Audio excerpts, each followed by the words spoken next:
Seeking the lost, yes, kindly entreating, wanderers on the mountains astray. Come unto me, his message repeating, words of the Master speaking today. Going afar upon the mountain, bringing the wonder back again into the fold of my Redeemer, Jesus the Lamb for sinners slain.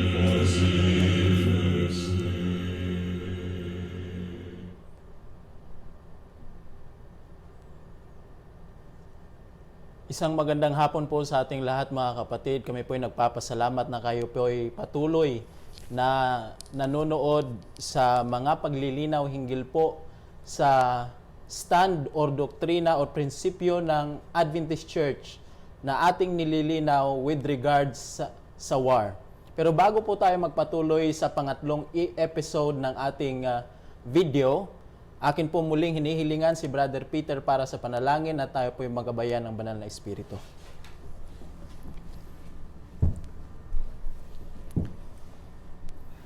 Dakilang Diyos sa kaitaasan po ng mga langit. Sa pagkakataon na ito na narito po muli kami, humihiling ng inyong gabay upang gabayan kami sa aming gagawin na presentation, paglilinaw sa issue ng military service na inyong binigay sa inyong remnant church na dapat na tanggapin at isakabuhayan, panindigan sa harapan ng mga tao na tumutulig sa inyong bayan. Kaya tulungan niyo po kami na aming maihayag ang buong katotohanan para po sa aming mga viewers at pagpalain po sila na magkaroon ng tamang pangunawa dito sa aming gagawin na presentation. Alisin po ang kanilang prejudice, bagkos ay lalangin ng pananampalataya at bigyan sila ng balanse na at mapagpakumbabang puso upang ang tanggapin ang katotohanan mula sa inyong mga salita. Pagpatawad nyo ang aming mga kasalanan. Ito ang aming dalangin sa pangalan ng aming Panginoong Jesus. Amen. Amen.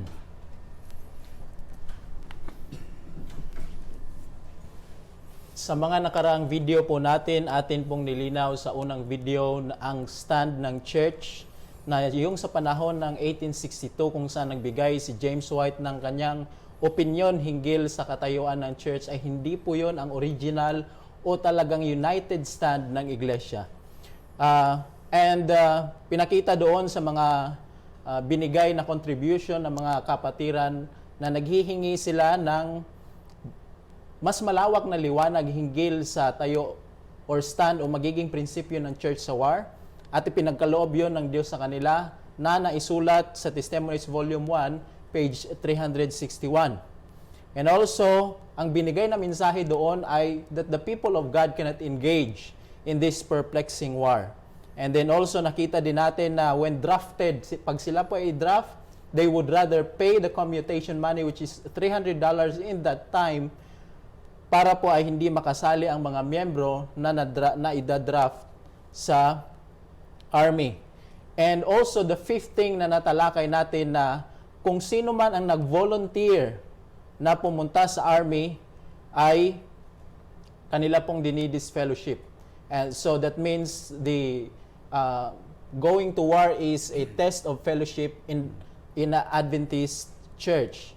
And we can see that during 1864, ang committee ay nagbigay ng stand, united stand, that they could not go into war. And then again, Jesse session noong 1865, they reviewed that and make the same stand. And also in GC session noong 1867, they had the same stand that they will not go into war. In this segment, in the part 3 of Perplexing War video series, atin pong tatalakayin kasama po si Brother Peter ang transition ng stand from non-combatancy into combatancy. Ano ang nangyari after ng Civil War in which may hinaharap na uling crisis ang mga Adventists facing the First World War? Ano ang naging tayo ng church in this time? Ang nangyari po, kapatid, sa bagay, marami namang nangyari in between yan. Pero wag na nating banggitin yung nangyari na iba. Dumiretso na tayo doon, kapatid, doon sa panahon ng gira. Yes. Kung ano talaga ang nangyari doon. So, hindi tayo magbabatay dito sa ating personal na idea, Ideas. opinion. Pero meron tayong mga dokumento na pagbabasehan. So, ang una ay siyempre yung gira doon sa First World War, ang involved doon, directly involved is the European Division ng Yes. Seventh-day Adventist. So, noong nagkaroon na ng gira, siyempre they have to Face the crisis. face the crisis at saka they have to explain to the government kung anong position ang tatayuan nila. So dito, nagpalabas ang European Division. Ang secretary at that time was Elder Guy Dell. Siya ang secretary ng European Division. Gumawa siya ng sulat dated August 2, 1914. Yan, remember 1914 was the beginning of the First First World War. Pero tandaan natin, siya secretary lang. Siyempre, hindi naman niya isulat yon yung siya lang. Kailangan may- Bilang secretary, isusulat niya kung ano yung sasabihin ng presidente. Or O ng kaya committee. yung committee nila. Okay. So, ganito po ang kanilang sinabi. Meron tayo yung full letter, Yes. Meron tayo, pero mahaba na yun pagbasahin natin. Yung pertinent portion lang ang babasahin ngayon natin doon. Dito sa isang portion dito, ganito ang sabi. We should do our military duties cheerfully whilst we are in service or being called to serve, so that the officers in charge will find us valiant and true soldiers who are ready to die for their homes, for our army, and for our fatherland. So tandaan natin ito, They were ready, sabi niya, they were ready to die for their homes, for their army, and for their fatherland. So what a bold stand na binigay ng European Division in that time in the crisis. And sabi doon, we should do our military duties cheerfully. Ibig sabihin yon, nagvo-volunteer sila. They are actually volunteering to go to war. Hindi yung Di drafting. drafting na compulsory na ide-draft. Kasi ang mga laws may mga exemption yan. Pero dito sila nang mismo ang ito circular letter sa church na inutusan yung mga church members na dapat kasi crisis ngayon. Yes. So they should Cheerfully. yung mga pwedeng ma-draft, pwedeng maging military, they should go. It is voluntary na yon. Mag-volunteer sila na magiging sundalo at ipakita nila na they are ready to die for their homes, for their army, and for the fatherland. Ang nakapagtataka dito, wala namang silang sinabi na they are ready to die for the Lord. Yun ang tandaan natin yun. They were ready to die for their homes, for the army, for the fatherland, but they are not ready to die for the Lord. Kasi kung pupunta sila doon, they know na makaka-violate sila. And to violate the law of God, that means they are not dying For the Lord. Okay. Ayan. So, yun po yung position ng European Division. And then, on March 5, 1915, that was the following year, Yes. para bang hindi pa sila kontento, sumulat uli sila. But this time, it is a joint letter. So, Mula- hindi na yung secretary ng European Division. Ang signatory dito, one is the president of the European Division, and then two presidents of two unions. Okay, sa Germany. Okay, eto po. Sabi nila, to the General Commander of the 7th Army Corps in Dresden, relative to number 8563 of February 22nd, 1915, which forbade Adventist meetings to be held in Dresden, allow the undersigned to give the following explanation. Ayan. For several years, the undersigned clearly set forth before the military officers, both orally and in writing, that military service on Sabbath, that is Saturday, in times of peace, always remained a question of the individual conscience.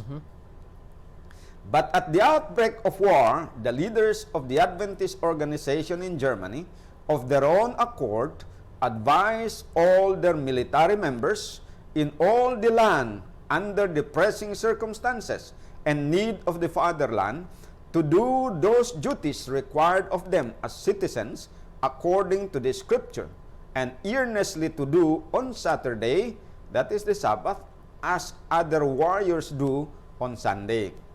Okay.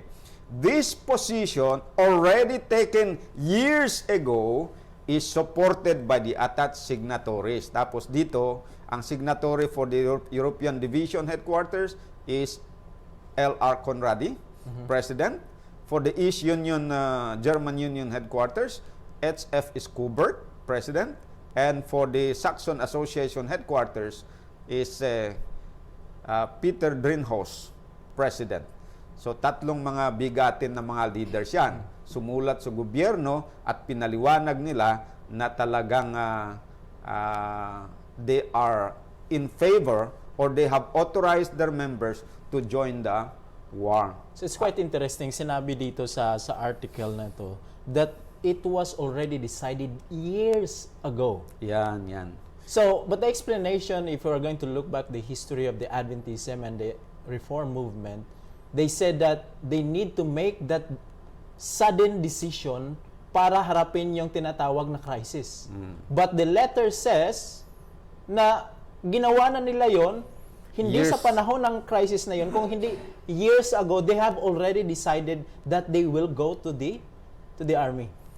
Ang nangyari, kung titignan natin, ibig sabihin, yung position nila na talagang pwede silang mag-violate ng Sabbath during war at saka sa pumatay during war, wala pang war, ay na-adapt na nila yung ganun na concept.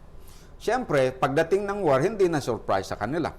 Kasi they already made their decision beforehand years ago na nagbago na talaga yung yung belief system nila. Ayun. So that means they are not abiding to the decision and also to the former stand of the General Conference. Nagbago na sila. So no wonder na pagdating ng crisis, bagsak.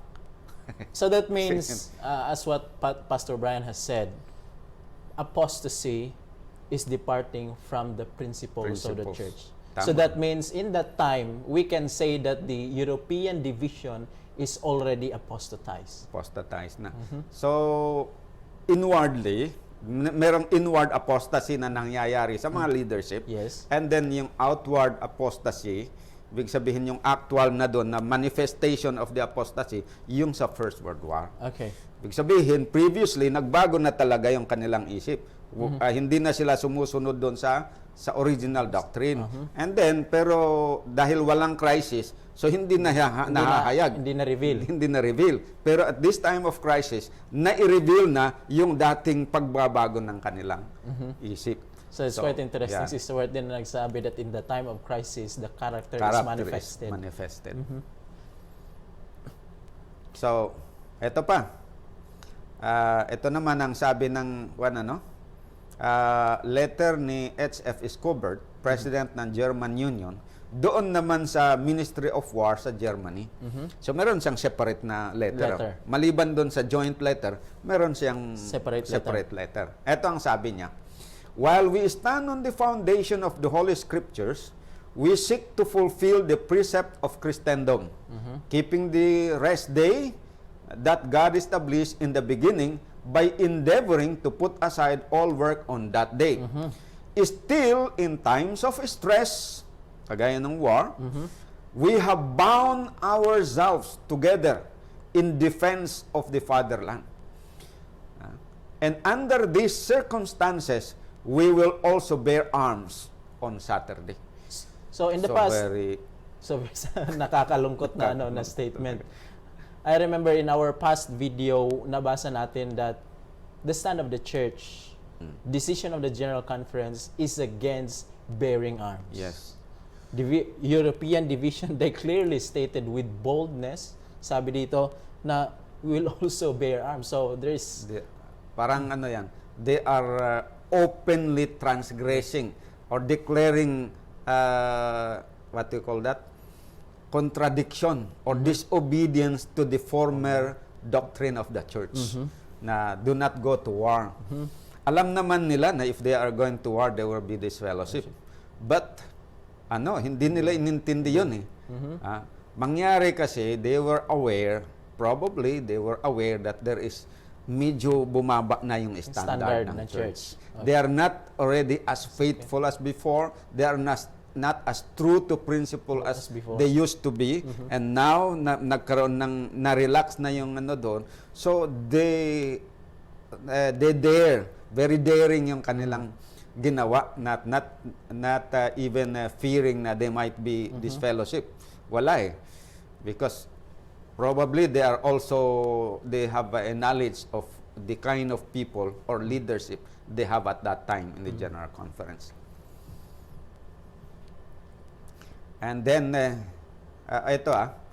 basahin natin kung ano yung nagiging pagbabago ng isip nila, kung bakit na when the time of crisis came, they were not able to stand. They just acted according to their conviction, previous conviction for many years already. not according to the principles. Okay. Basahin natin. The Christian in the War, page 18. This was published in 1917. Okay, anyway, itong aklat na ito, this was written by a layman, hindi officer of the church. But yung this was endorsed by the leaders kasi yung doon sa yung sa forward, ang sumulat ng forward doon ay yung mga leaders. Mga leaders. That means they are endorsing the book.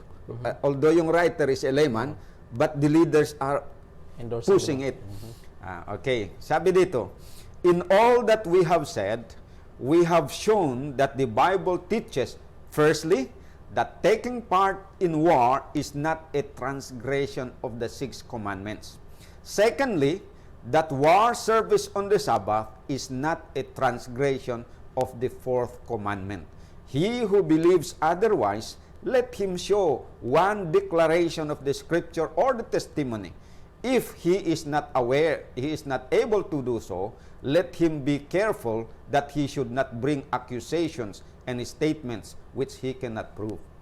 So parang ignorante itong sumulat sa original position ng Kasi church. sinabi pa niya na from the scriptures From or the the scriptures or or the the testimonies. Walang- Parang hindi siya aware doon sa Testimonies. 10 Commandments, thou shalt not kill. Parang hindi siya aware doon. At saka mukhang hindi din siya aware doon sa Testimonies Volume 1, 3, 6. We cannot engage in this purpose war. At saka yung maraming doktrina doon na sabi, we are in favor of obeying all the laws of the land as far as they are in harmony with the law of God. But any law that come in conflict with the law of God, we would rather obey God than man. Ito ngayon, yung pagsali sa gira, this is directly against the principle of the God. 10 commandments. Pero paano kasi, ito ang isip nila eh. In all that we have said, we have shown that the Bible teaches. Ito, wrong talaga ito. Sabi nila, the Bible teaches. First, that taking part in war is not a transgression of the 6th commandment. Saan kaya nila nakuha ito na tinuro daw ng Bible that in times of war is hindi Maybe transgression of the commandments. Maybe they were basing it on the Old Testament. But on our next video, you will see And we will explain to you that the former stand in the Old Testament is not applicable in our time. Siguro, yun siguro yung pinupunto nila na pwedeng sumali siguro because the Old Testament people of God are engaging in war and killing people. Sabi pa dito, secondly, that war service on the Sabbath is not a transgression of the fourth commandment. So kung i-compare natin ito, na position nila, Doon sa idea, teaching nila, doon sa Unang position. unang position. Biro mo yan, ha? Committee decision, General General Conference Decision 1865 at saka 1867. Kung i-compare natin ito, sabi doon sa original position, pag sumali ka sa gira, mababiolate mo yung fourth commandment. Pag sumali ka sa gira, mababiolate mo yung sixth commandment. Sixth commandment. And here comes the, sinasabi nila, hindi daw violation ng fourth and sixth commandment kung papatay ka sa gira at magtrabaho ka sa panahon ng gira. Hindi. So, kung makikita natin, direct contradiction.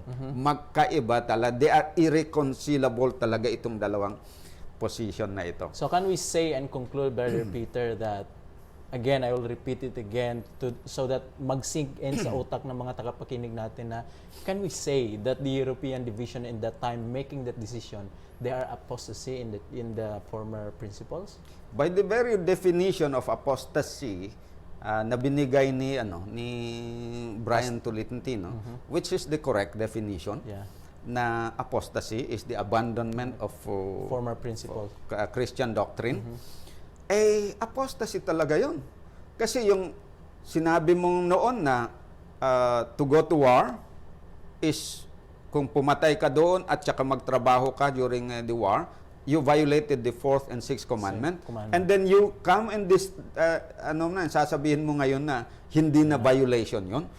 Eh, that is already denying the former position. So you are abandoning the former position in favor of a new position. So anong tawag mo doon? Pagtalikod o hindi?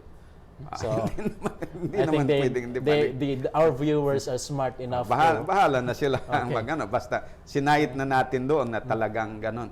At saka in fairness naman, although there are leaders who are, ang tawag natin, they are covering up, palalabasin nila na hindi talaga yon. Kagaya ni Brian Tolentino, sabi niya na hindi naman daw lumihis yung mga SDA noong araw doon sa original stand.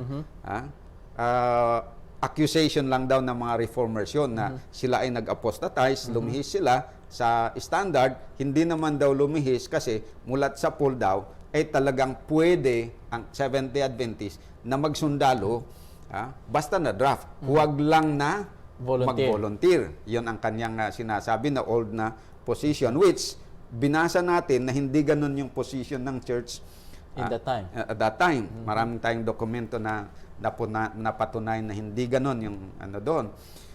So, para kay Brian at saka yung ibang leaders, kung ganun, hindi sila nakakommit ng kasalanan laban doon sa original position. But there are Seventh-day Adventists who are honest enough to admit.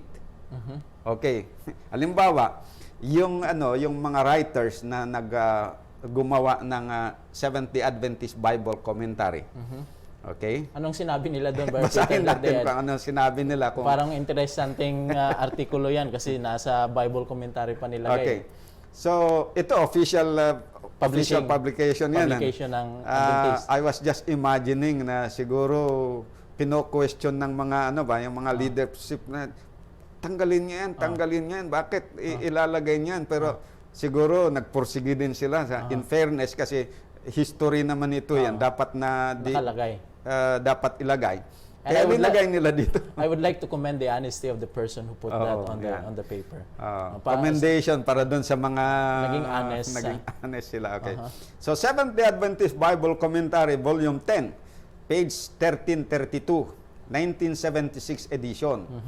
Okay? On the German mobilization in August 1914, okay, the SDAs of that country were faced with the necessity of making an immediate decision concerning their duty to God and country when called into the armed forces. Okay. after counseling with the few SDA leaders locally available at that time, the president of the East German Union Conference informed the German War Ministry in writing dated August 4, 1914, that conscripted SDAs would render service on the Sabbath in defense of their country. Yun yung sinabi nila sa pangyayari. Sa sumunod na page, sabi dito, most of the members, when drafted, acted accordingly, though many of them requested and were given assignments in non-combatant service in the medical corps or Red Cross units. Many declared themselves conscientious objectors and in some cases suffered severe treatment for having done so.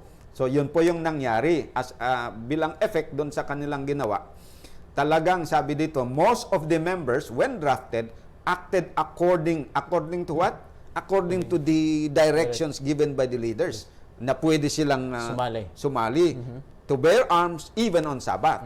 Okay, so yun ang ginawa ng most of the members.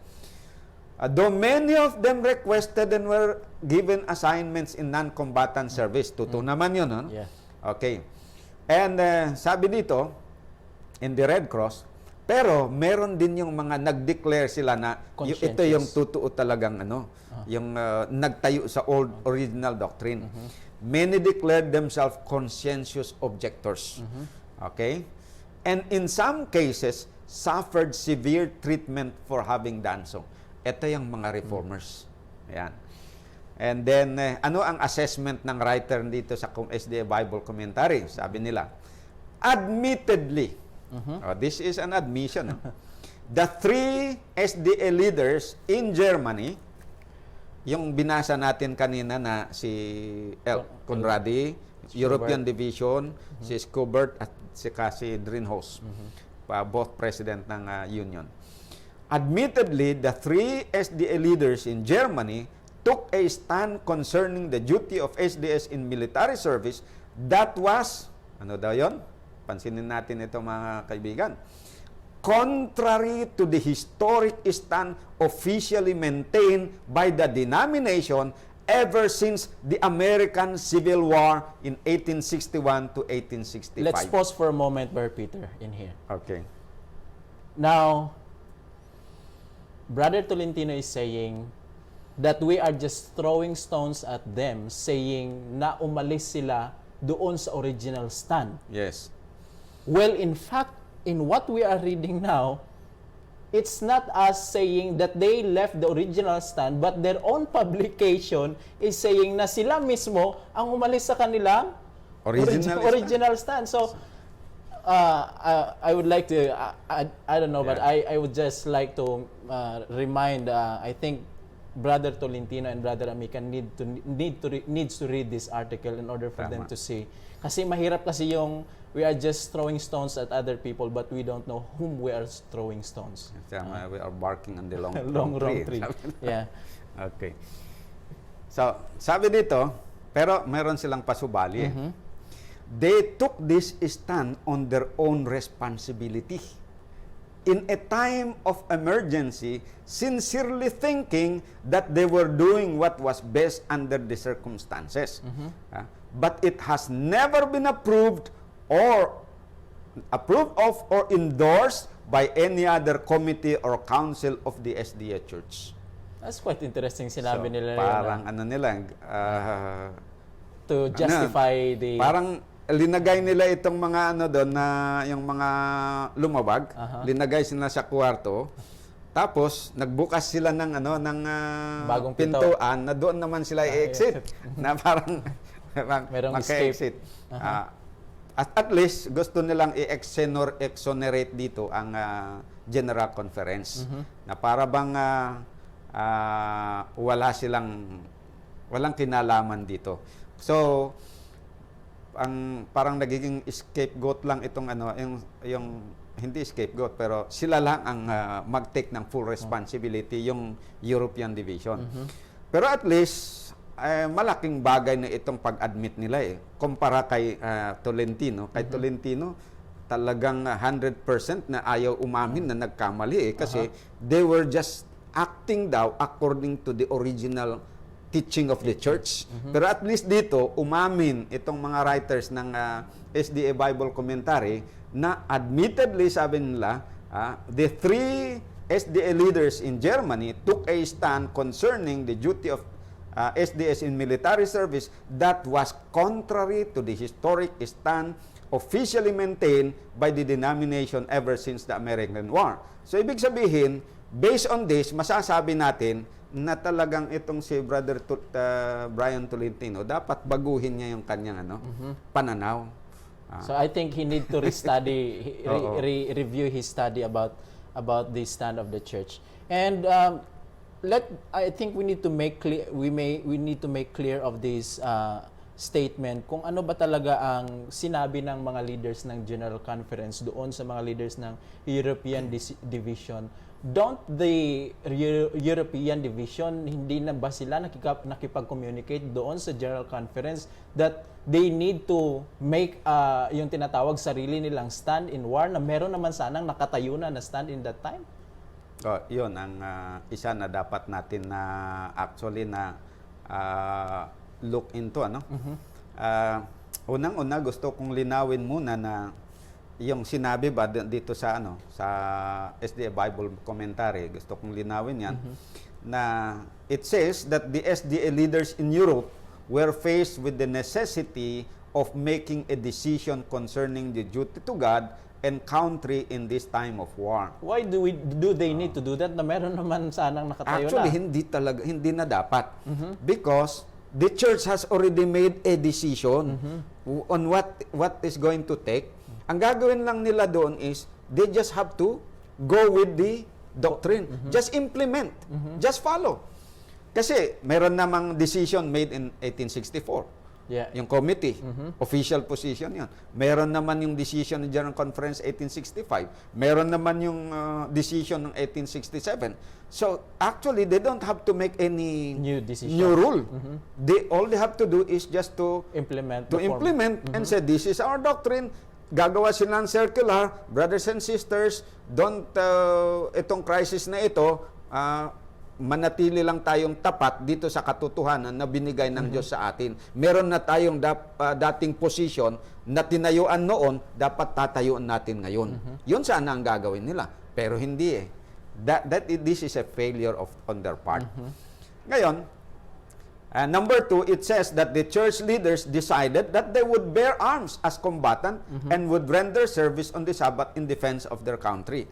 So, ang ibig sabihin nito, di ba sabi doon, when the law of the land come in conflict with the law of God, the only question to be settled is, shall we obey God or man? And here, they made the decision to obey God rather than man. Rather than obeying God rather than man. Parang nabaliktad eh. They decided to obey man rather than God. Instead of yung dati na position nila na pag nag-conflict yung law of God at saka yung law of man, we would rather obey God than man. In this case, they decided exactly the opposite. To obey man rather than God. So, yun po ang ating makikita doon na malaking pagkakaiba ng ginawa ng European Church at saka yung original SDA Church. Number 3, it says that the decision of the leaders took a stand that was contrary to the historic stand officially maintained by the denomination ever since the American Civil War, which is 100% correct. Talaga namang yan. Contrary talaga yun. So, ito, dapat malaman ni Pastor Brian Tolentino na talagang ganun na nga para mabago naman yung kanyang mga idea na hindi tama. And then number 4, it says that they took this stand on their own responsibility in a time of emergency. Sincerely thinking that they were doing what was best under the circumstances, but it was never been approved or endorsed by any other committee or council of the SDA Church. So itong yung fourth point na ito ang gusto ko na i-clarify natin. clarify natin kung totoo ba na wala talagang General Conference Committee or Council na nag-endorse sa ginawa ng mga European leaders na ito.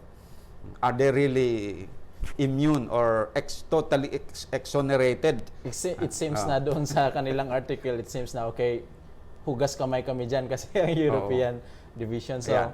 we need to look, I think we need to look up onto this if talagang hindi in-endorse or tinolerate nila yung ginawa ng German division. Kasi kung hindi nila in-endorse yun, as soon as nalaman nila na nag-decide ng ganyan, kung i-implement nila yung original na doctrine, ano ang dapat nilang gawin yun? They should be disfellowship from the church. Ipag-disfellowship nila itong mga leaders. Pero ginawa ba yun? Ay, hindi eh.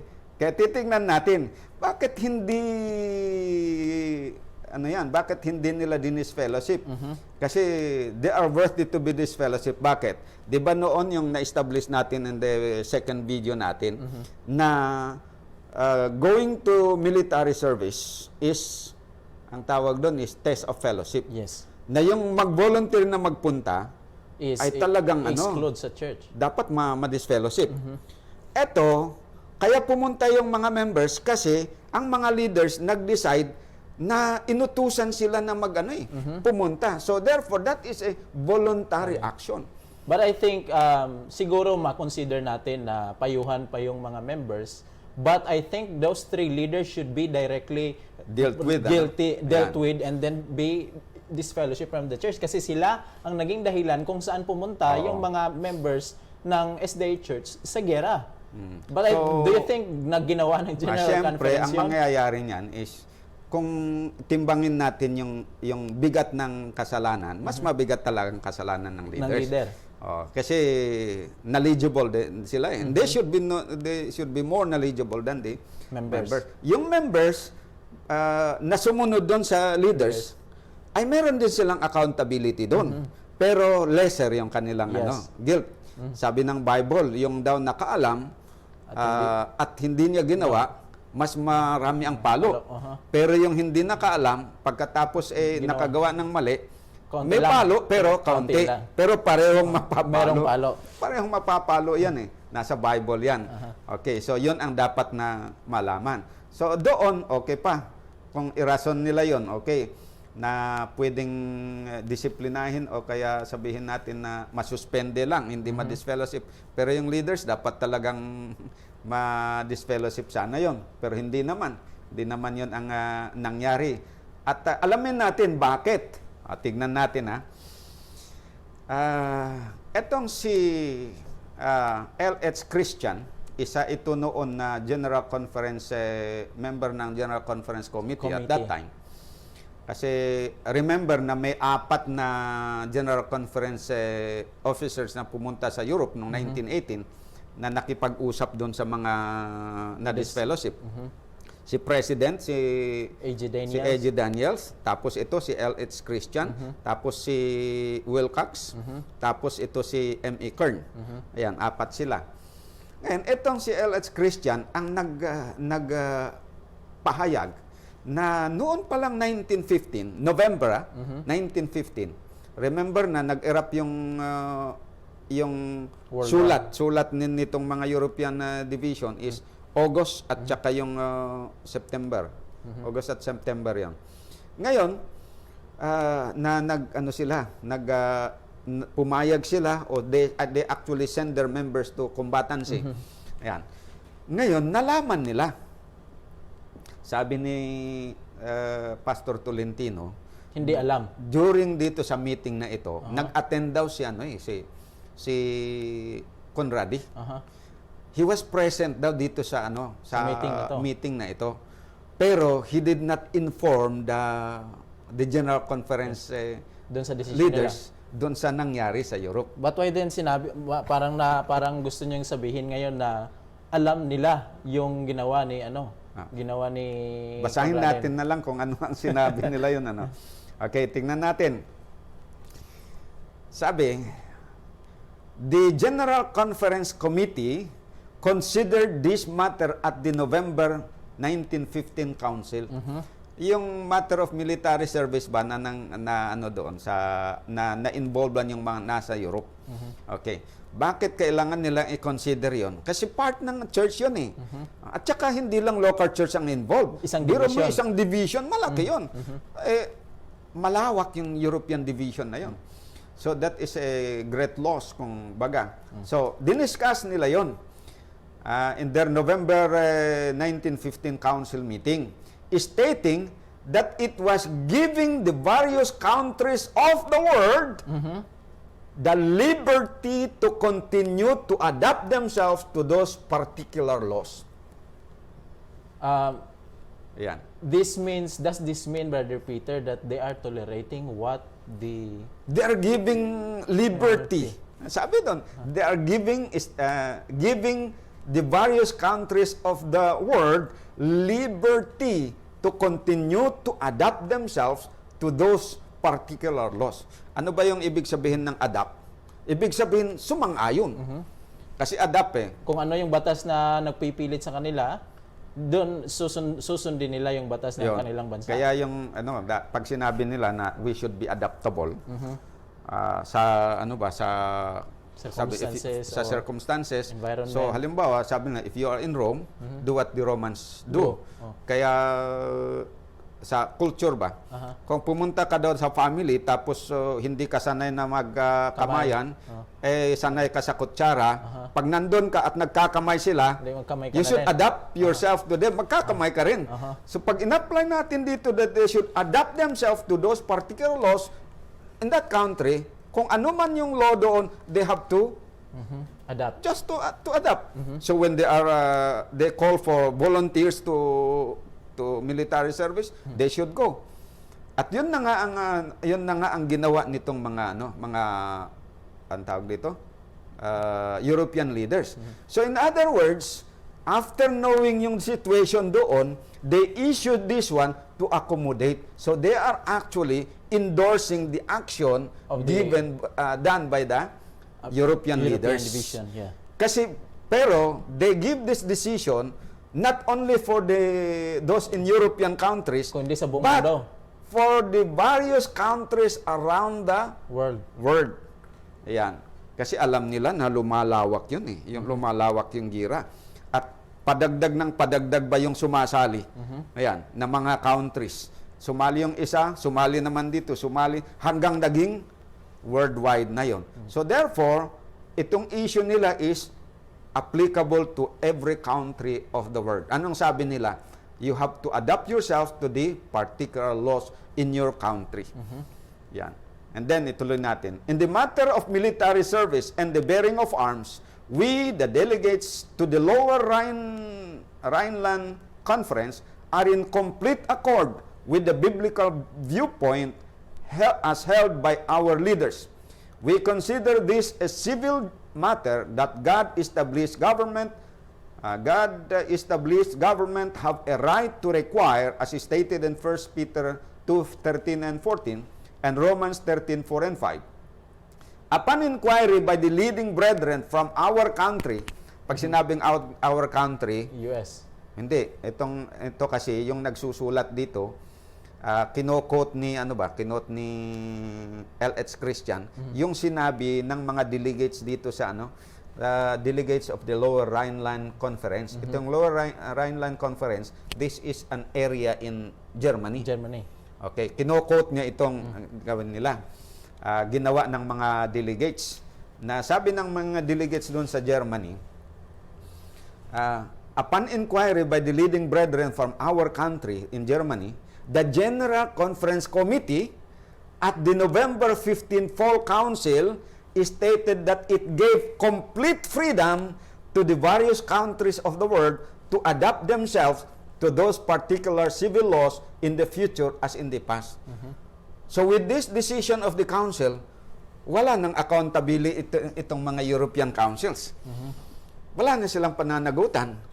Kasi meron may decision ng General Conference. Gumawa ang European leaders ng decision noong 1914. Eto ngayon, nalaman nila yung nangyari doon. Huwag nilang sabihin na hindi nila nalaman.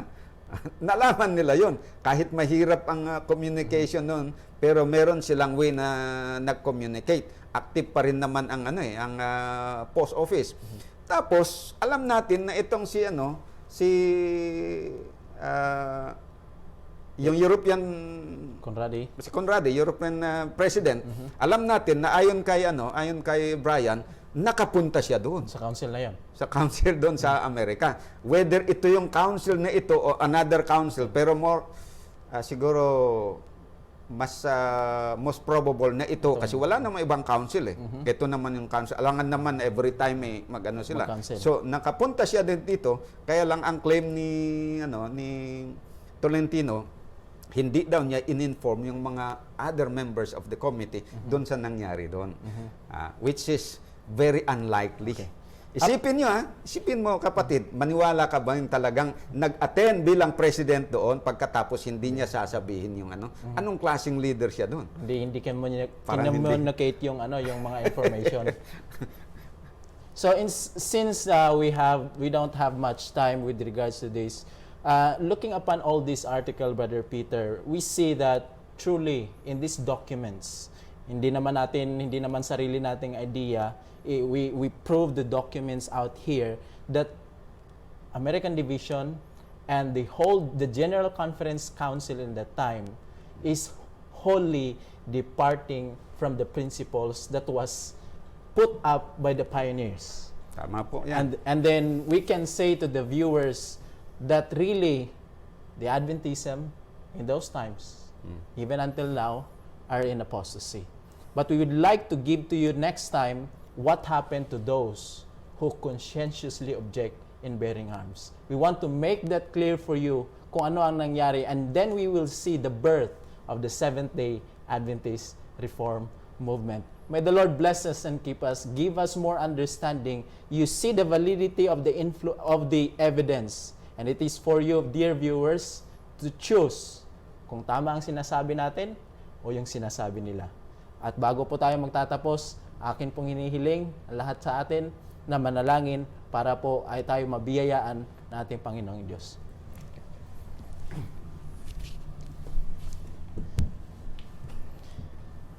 Our most gracious, kind, loving Heavenly Father, I want to thank you, Lord, for all the blessings and the love that you have given us. Thank you for this clarification that you have shown us that it is not really the Seventh-day Adventist Reform Movement who are throwing stones at the Adventist brethren, but we can see that they themselves declared that they have departed from the truth.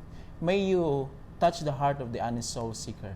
Help them to see what is right. Help them to see the righteousness of yours. And then we may show the righteousness dito po sa aming buhay by keeping the commandments that you have given us. And help us to stand in the firm platform, and help us to know what is truth. And please forgive us for all the sins that we have committed against thee. This we ask in Jesus' name. Amen. Amen.